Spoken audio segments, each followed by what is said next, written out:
Anderson. I'm one of the London organisers for the Socialist Party, and I'm joined today by Theo, who's our National Youth and Student Organiser. We're going to be talking about the future facing young people following coronavirus, of mass youth unemployment, universities that are going to be facing a crisis. But as we give people a chance to join, give you a chance to start a watch party, like and share this video, invite your friends, your workmates to come and listen in, I just want to plug our weekly paper of the Socialist. Throughout the pandemic, we've been printing it. It's a vital tool for many workers. This week, the front page covers the government's crisis around Cummings. On the back page, we cover the further opening of schools that's been proposed, putting forward that safety must come first and that a united movement of school staff, their unions, parents can defeat these reckless Tory plans. Inside our paper this week, we cover, there's a number of articles about proposed job losses from Rolls-Royce, P&O and others. And we put forward what workers can do to fight alongside their unions to stop those job losses. We've also got an article on the Lucas plan, which was a plan put forward by workers in the 70s and 80s who worked for Lucas Aerospace when they were threatened with thousands of job losses, saying that instead they wanted an alternative plan of production. They thought up 150 socially useful products they could make with the same machinery and said, keep us on and we will make these products instead that are so vital in society. Our centre pages this week covers a very serious issue. It covers the BAME COVID deaths that have been in the news. And the title of that article calls it an indictment of capitalist inequality. It discusses the high death rates that we've seen, as well as pointing a way forward. It highlights the need to continue to fight for decent PPE for frontline workers, many who are BAME, and also the need for workers to organise in the trade union movement for safety at work to prevent which are avoidable deaths, as well as pointing other things that we could do moving forward, an independent workers' inquiry into high levels of deaths in society, but also the need to struggle for a socialist society that eliminates inequality and defends ordinary working class people, not just here, but also around the world. Do we have the okay to start our discussion further? Like I said, we're going to be joined today by Theo, who is the Youth and Student Organiser for the Socialist Party. Do we want a bit more time for people to keep liking, sharing and joining in this discussion today? This is obviously a really important discussion about fighting for young people and the future that we're going to be faced. Obviously, we know that the lockdown is slightly being decreased in some circumstances. So what is going to be the future that we're going to be moving out into? One of mass youth unemployment, one of education completely in crisis, facing students. What are we going to do about it, and what type of movements can we expect to see as that happens, as we see that this government and governments around the world expect working class and young people to pay for the crisis that wasn't of our making. Meanwhile, lots of companies have reported record profits. I was just talking about Rolls-Royce and some of the job losses that have been proposed in and articles that are covered in our weekly Socialist paper this week. Lots of those talk about payouts that were made to shareholders very recently, and now they're proposing huge job cuts which will affect ordinary communities and working class people up and down the country. We're going to have to be involved in battles to fight not just for PPE have been happening now, but for decent pay, secure jobs. There's a housing crisis. There have been lots of meetings talking about that as well. Now we have got the okay to move forward, and like I said, I'm joined by Theo, who is our Youth and Student Organiser, to talk about the crisis facing young people. So really, Theo, my first question is, what is facing young people following the crisis? Thanks, Helen. Well, I think it's a very, very serious situation facing young people in Britain today who already, young workers, have been the very hardest hit by the lockdown, and that's down to the fact that the sectors of the economy in which young people are mainly concentrated in terms of employment. So that means retail, hospitality, the consumer-facing industries, which you'd expect to be hit hardest by the lockdown. Pubs, restaurants, bars, so on and so forth, have been the worst affected by the lockdown measures, and as such, young people are the most likely so far to have lost their job or to have had a drop in their income. In fact, it's around 1 in 3 18 to 24-year-olds are now learning less than they were before the COVID outbreak, and 18 to 24-year-olds are the highest percentage who have been put on the furlough scheme, which means a 20% wage cut, or are the most likely out of all other age groups to have lost their jobs. But unfortunately, this alone isn't yet the full picture. The future stands, actually, we have to say, to get bleaker for young people as this crisis continues to unfold, particularly in the form of mass youth unemployment, which looks increasingly likely to develop. And I'll just give one example to start with. I think it was on Friday last week, it was announced that they expect 30,000 pubs, bars and restaurants to not be in a position to reopen once the lockdown is lifted. That's hundreds of thousands of further jobs which are now at risk, and of course, undoubtedly a very, very large chunk of those jobs will be young workers and students who rely on those positions. The think tank, the Resolution Foundation, put out a report before that report which estimates that youth unemployment is going to swell by 600,000 and taking the total figure to 1 million by the end of this very year. Now that's remarkable. You've got to consider that after the last financial crash in 2007-2008,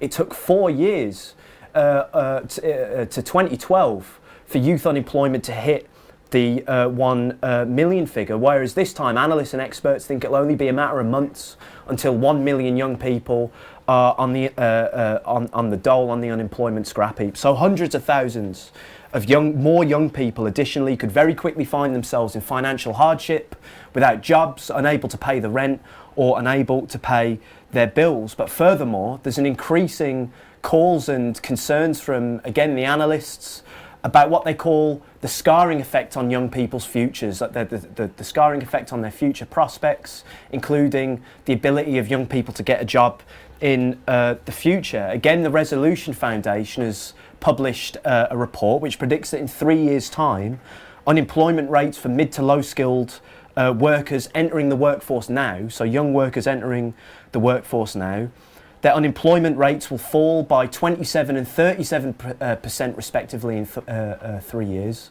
whereas for graduates entering the labour market now, their employment is projected to fall by 13%. So it's very clear that for young people, the effects of this crisis aren't simply going to blow over quickly, but rather this crisis is going to cast a very, very long shadow over young people's futures. But I just want to make another few points, because as crucial as this question of unemployment and jobs is, it isn't the only aspect of the crisis which is facing young people. I read an article last week online about volunteers for a youth charity in the North West London borough of Brent, which is one of the poorest boroughs, local authorities in the country. And it's about these volunteers for a youth charity who over the last few weeks have been working with hundreds of young adults, children aged between 13 and 24 who have been breaking the lockdown rules since they were introduced a matter of weeks ago. And the volunteers said that commonly the explanation that those young people have been given for why they're out and about is because they live in overcrowded, cramped housing. One young man who was spoken to by one of the youth volunteers said that he was out because he's living in a 2-bedroom flat with 9 other members of his close family, but also because of the psychological pressures, simply the boredom of being indoors, but with no resources, nothing to do, no access to Wi-Fi or the internet, no reading, nothing to watch, or any way to spend your time. Many of these young people are going hungry. It's estimated that in Brent, 43% of these young people are relying on food banks, vouchers, etc. in order to eat. Now, this is just one area of the country. There is absolutely no doubt whatsoever that this situation is replicated up and down the country hundreds, if not thousands of times. So today we are going to be talking a lot about the attacks which are fast approaching young people in the form of mass youth unemployment, the attacks to our education system, which I haven't had a chance to discuss yet, But let's not forget that the crisis facing young people, young adults, students, started long before the COVID outbreak. Young people's lives were plagued with 0 hours contracts, low pay, student debt, an absolute annihilation of public services and youth services which once gave young people the semblance of a future, like youth clubs, community services and career services even, which helped young people make the transition from education into full-time work. Our futures were already being thrown away by the Tories, and they were being sacrificed in order to pay the price of the last financial crash in 2007, 2008, while the rich carried on raking in obscene levels of profits. And by the way, young people fought those attacks. It's got to be said. Of course, the student movement in 2010, 2011, which erupted against the trebling of tuition fees. Young members of the Socialist Party initiated the Youth Fight for Jobs campaign, which was taken up, a campaign for jobs, for employment, which was taken up in the trade unions. So this is now a new round of attacks which the rich and their government, the Tories, are preparing to make on to inflict on young people's futures, chiefly, as I've said, the threat of mass youth unemployment in order to pay for this new crisis of capitalism. But what we demand is that the super rich are made to pay for this crisis, not young people.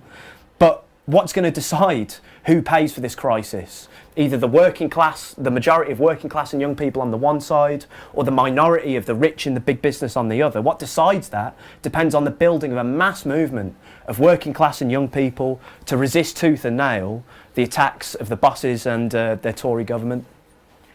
That's great, because that does put it in context of the previous economic crisis, but it's previous crises that young people have sort of gone from one to the other. Now we've got the pandemic and the impact of that crisis. You mentioned things like the housing crisis, cuts to vital services that young people no longer have access to, all things that we fought for over the last few years. That is the situation facing young people, unemployed people and young workers. It would be good if you could give us a bit of a picture now about the future facing higher education and students going forward. Just to say, because going into this crisis, we were on lots of UCU picket lines supporting those strikes, but we've heard lots of headlines about a crisis facing the universities. Could universities close, and their funding crisis? So if you could give us some insight into that.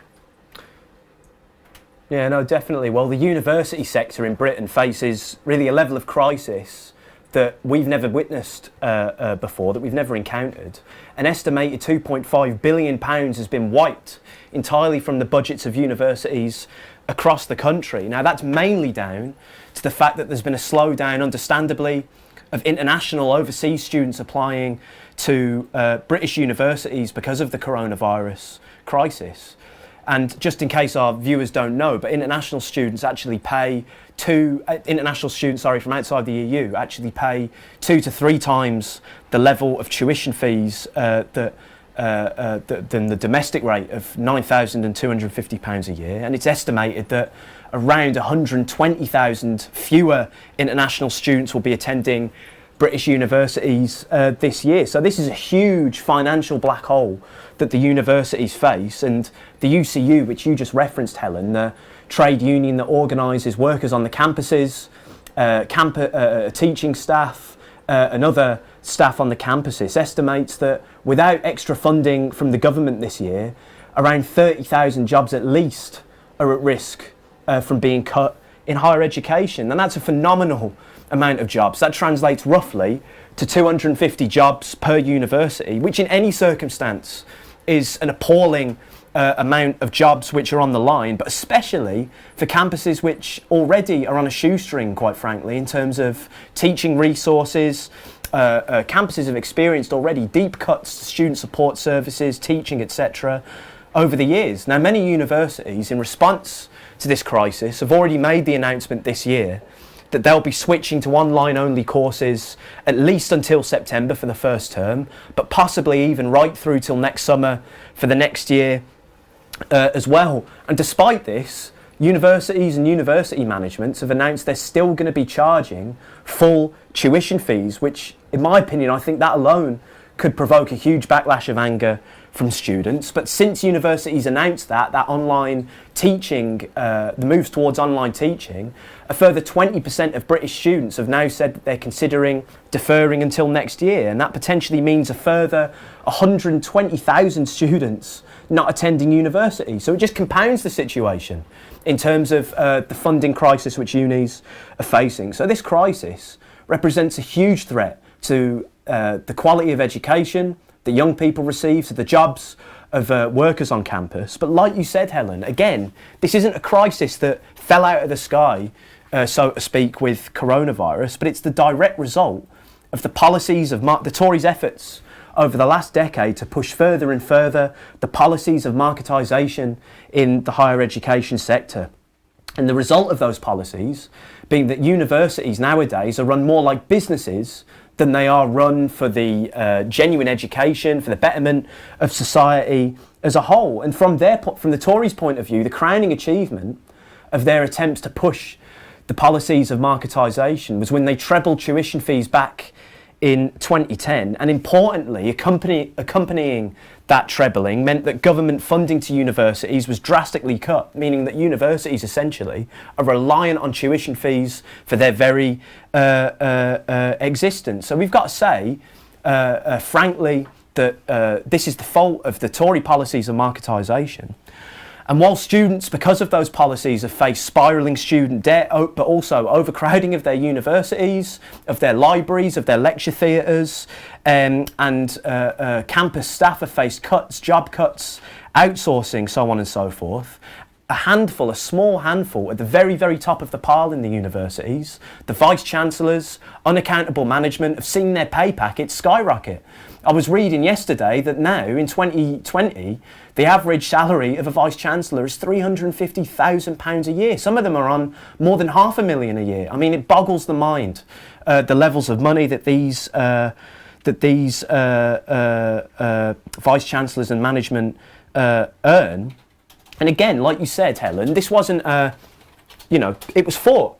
The UCU, over the past 2 or 3 years, have waged heroic industrial battles in defence of their pay and pensions. And in 2018, when the UCU went on strike, thousands of students responded to their call, coming out on picket lines, mobilising in mass meetings and demonstrations in support of their lecturers, because students inherently wanted to come towards, they were attracted towards an industrial battle against the policies of austerity on the university campuses. So we say that this model of marketisation that the Tories have pushed over the past decade has led universities to the very brink of collapse. And it's so bad, I'll finish on these points, it's actually so bad that even the pro-capitalist newspapers and publications such as the Financial Times are increasingly admitting that major reform at some stage is going to need to be introduced into the sector because the Tories have failed higher education so badly. Now, we don't know exactly, we can't sit here today and talk exactly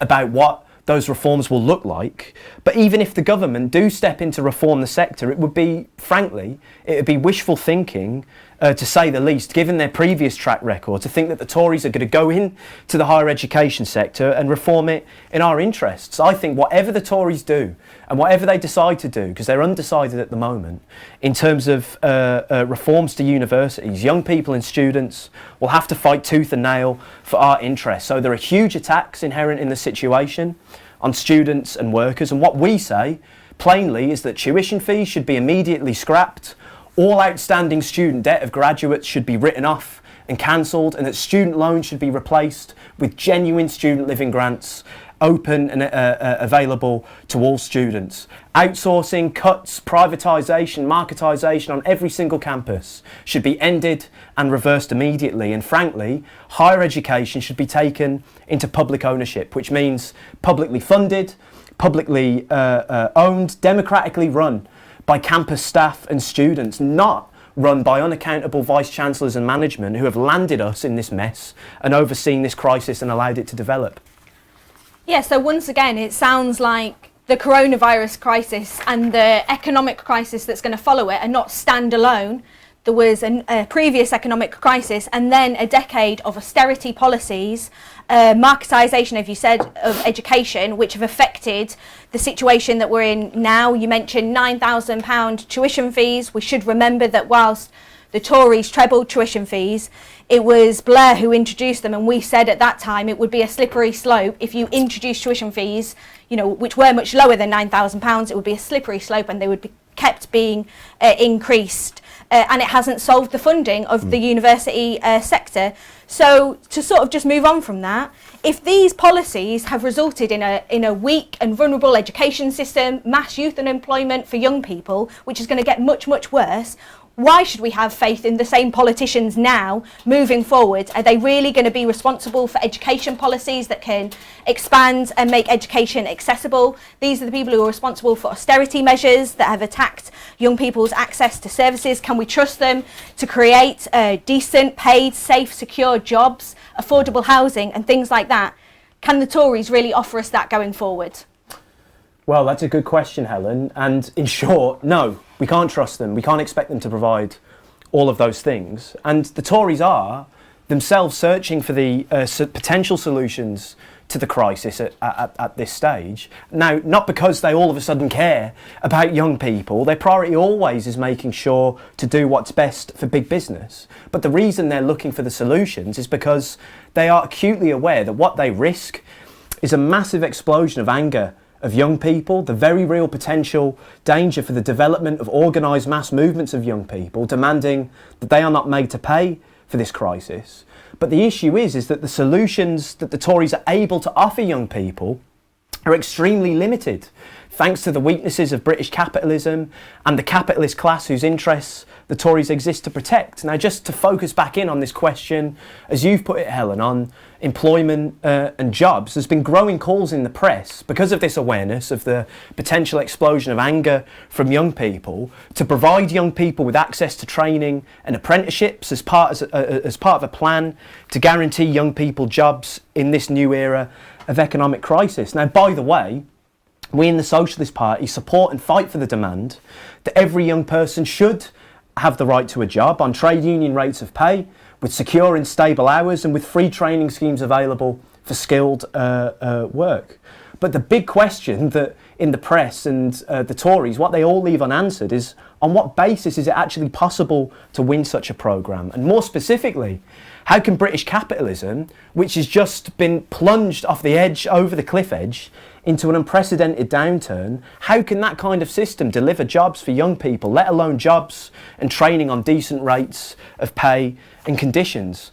Now, as has been explained, I think, in previous broadcasts, the massive state interventions which we've witnessed and seen from the Tories so far, the furlough, the loans, the massive loans and injection of money for businesses, have been immediate measures in order to prop up their rotten system from a complete and total collapse. And the Tories may, for a little while into the future, be forced to carry on down that path in order to prop up their system, but that can't last forever. That level of spending that they are currently undertaking cannot last forever. The spending has its consequences, chiefly the massive accumulation of debts. Britain now has the biggest ever peacetime deficit level, which stands at 14% of GDP. And eventually the Tories, they even say it in the press, are going to have to start thinking about when to start paying that money back. And we should have no doubt that they will look towards young people and the working class as a whole to foot the bill, as they always do when their system faces crisis. And even before the corona pandemic, British capitalism was weak. There were historically low levels of investment in production and productivity growth. So taking all of that, that myriad of factors into account, 800,000 young people are expected to leave schools, colleges, universities this year. Do we really expect such a sick and feebled system to be able to provide all of those young people with a job on decent hours and pay, even considering that a quarter of entry-level jobs for those school and university leavers have now been cut across Britain because of the corona pandemic? I don't think we can. So the reality of the situation is that capitalism today is incapable of providing for even the most very basic needs of young people. That for us includes the guarantee of a decent education for all, a decent well-paying job, access to an affordable home, and access to the skills and training necessary to work. But even if they do succeed in here and there creating some jobs, some training schemes for young people, what have Tory youth training schemes actually meant in the past? What did it mean after the 2007-2008 financial crash? It meant workfare. It meant go sign on at the job centre and work for free for your dole, work to earn your poverty. And even for those young people who have managed to get apprenticeships in the previous period, it's meant poverty wages. I mean, the wage of an apprentice at the moment in Britain was just raised to the level of £4.15 an hour. I mean, it's an absolute scandal. So there's no future on that for young people on that basis. Tories have very little to offer young people. But I'll just finish on this point. At the same time, it's not as if, is it, that there's a lack of work that needs doing in society. Look around. We need more, desperately actually, we need millions of more affordable council homes. We need improved broadband, more hospitals, more schools, improvements to rail, road, infrastructure. I could go on. It's nothing to do with the fact that the potential for work and jobs doesn't exist in society, but rather that capitalism, which is a society that organises a system that organises society and production for the creation of profit ahead of the social needs of the majority, cannot deliver the goods for young and working class people. Capitalism means the potential of millions of young people, students and workers, criminally is left to waste. We say that unlocking the potential which exists in society means fighting for a complete and total transformation of society in a socialist direction.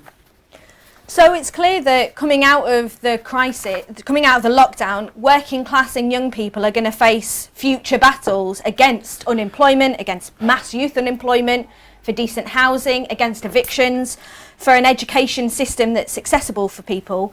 But we're producing a youth charter, aren't we? So can you tell us a bit more about that? Yeah, definitely. Yeah, we're launching the new Socialist Party charter next week. And it's for any young worker, any student or young activist, young trade unionist who wants to get involved in the fight back against the Tories at this stage. And I just want to say now, by the way, that young people are going to be on the move. There is no way that a generation that has grown up in the shadow of the last economic crash for 10 years has been fed a steady diet of attacks to our lives, our education, austerity. There is no way this generation is going to take these attacks sitting down. And by the way, even before the coronavirus pandemic, globally, young people were fighting back. In Hong Kong, Chile, Lebanon, young people were to the fore of mass movements which were rocking corrupt regimes and capitalist governments to their very core. That's a situation which is going to arrive again, and that's going to be a situation which arrives in Britain. So we've produced this charter in preparation for those mass movements. And the bottom line of our charter is that we as young people refuse to pay for this crisis with our futures. It should be the rich, as I've said, who are made to pay, while young people have been left struggling during the coronavirus, before the coronavirus, and as they'll be left struggling by the government in the future. The shareholders in Britain's top 100 companies have doubled their annual take to £110 billion over the last decade. And the top wealth of the thousand richest individuals in the UK now total £743 billion. That's an absolutely obscene amount of wealth concentrated in the hands of a tiny amount at the top of society. That is so much money that you could that £743 billion, that is so much money that you could fund every single university in the country approximately 10 times over, and then you'd still have half of it left. So, you know, imagine, it's an unimaginable amount of wealth and resources that the biggest businesses, monopolies and banks own and control. Britain is the 5th richest country on the planet. There's more than enough money in society to provide all young and working class people with a decent future. And we don't accept the inevitability of mass youth unemployment, attacks to our education, or any kind of sacrifice to our futures whatsoever. If young people get organised, if young people fight, we can resist and push back those attacks. And in this new charter that we're launching next week, we ask, what do young people need? We need jobs, we need housing, we need education, and we need services. So we demand in it the right to a job for all young and working class people, jobs on trade union rates of pay with secure and stable hours. We refuse to return to an explosion as there was after the last financial crash of bogus jobs, bogus employment on 0 hours contracts and poverty pay.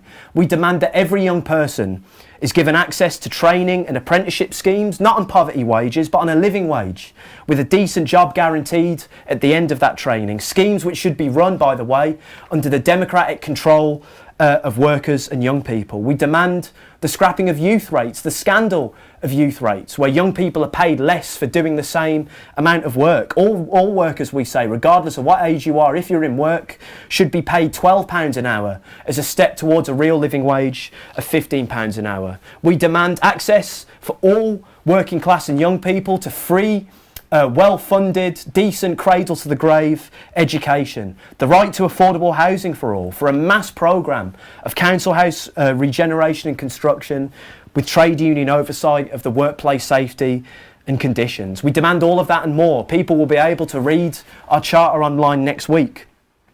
But I'll just end on these few points. Again, like I said earlier in the broadcast, the question is, on what basis can young people win all of that, and what kind of society can provide us with such a future? Well, we say a socialist society can provide us with such a future. A society in which the overwhelming majority, working class young people, own and control the wealth and resources in Britain. And that's why we fight for the building of a mass movement uniting young and working class people to take the commanding heights of the British economy into democratic public ownership. That means nationalising the top 150 banks, monopolies and biggest businesses under democratic workers' control and management, with compensation paid to the old owners, to the fat cats, only on the basis of proven need. And on that basis, a socialist basis, young people and workers could make the decisions in society. We could make decisions about what we need, to plan the economy to meet society's needs, and to democratically direct where society's resources go. For an investment, a programme of investment in job creation, to fully fund education, and to share out the work in society to provide everyone with a decent job and standard of living. But then also, I just want to tie in this issue as well. Finally, one of the key issues that young people have mobilised in their thousands around in Britain, but globally as well, of course, has been the issue of climate change and environmental destruction. And the socialist plan of production, as we fight for, could guarantee the programme necessary of mass public works based on investment into green energy and an environmentally sustainable economy. It could provide a swift transition that we desperately need to green energy under the democratic workers' control, a democratic control of workers, to guarantee green jobs and training available to all workers currently employed in the fossil fuel industry. It's these demands, it's this kind of society and future that we fight for in the Socialist Party. But a key step that needs to be taken in order to fight for all of those demands and to fight for such a programme is that young people now need to start getting organised. The rich and the Tories, there is no way, there's not a cat in hell's chance that the rich and the Tories will accept such a programme. They'd move heaven and earth against such a bold socialist programme. That's why we say we need to build a mass movement which, again, like I said, unites young and working class people of all different ages and backgrounds to make sure that we're not made to pay for this crisis. For young people, this starts first and foremost with being organised in the workplaces. We say that when collectively organised, workers can take strike action in order to shut down the workplaces, and with big enough numbers, they can even shut down society as a whole in order to fight back against the bosses and their political representatives. Part of getting organised in the workplace means joining a trade union, and any young people who are in the workplace or will be going back to work soon should consider and should join a trade union. But not only that, they should join a trade union and fight for it to take the action necessary to defend our jobs, livelihoods and futures. But it isn't just young workers, it's other young people in our communities, but in the places of education as well. Students in schools, in colleges, in universities, all of those young people need to get organised. And that's why we fight for the establishment in all of those places for fighting and democratic students' unions as well. So, just to finish, wherever young people are entering into struggle, be it in the workplaces, in the places of education, in the local communities, we want to help those young people to get organised and to mobilise around a bold socialist programme in order to guarantee and fight for our futures. And we want any young person watching this broadcast today to join us in that fight. But also, I'd say, if you like what you've heard from me and Helen today, you should also consider becoming a member of the Socialist Party. I think it's become very clear in the discussion today that, as like we said before, as we move out of the lockdown, as the pandemic reduces, we're going to face a whole new, that is not the only crisis that's going to happen. We're going to face a whole new myriad of crisis facing young people and facing the working class. We're starting to feel that a little bit with growing unemployment, which we mentioned at the beginning, redundancies, which will have to be fought by workers and the trade union movement fought back against. But of course, the battles of working class people need to be linked to the need for a political party of and that represents the working class. And so we've produced another plug here, a special bumper edition of Socialism Today, Lessons from the Corbyn Experience, which is perfect lockdown reading, and which, whilst Corbynism is over, the fight for mass, independent, working class political party continues. So I encourage you to read that. You can get it online. There should be various links being put in the chat over the last few minutes to buy and subscribe to our paper, buy and subscribe to Socialism Today, and also for you to donate to the Socialist Party. We don't have any rich backers. We need any finances you can offer us to keep our broadcast, our political analysis, our paper and other things going, so that we can offer a fighting programme for people moving forward out of this crisis. And most importantly, as Theo said at the end there, if you agree with what we've said today, then consider joining the Socialist Party. We're continuing to meet weekly in virtual meetings to discuss not just this current situation, but lessons from previous movements and preparing for the battles that will face working class and young people moving forward. So thank you for joining us today for today's broadcast. We hope to see you next week and consider joining the Socialist Party. Thank you.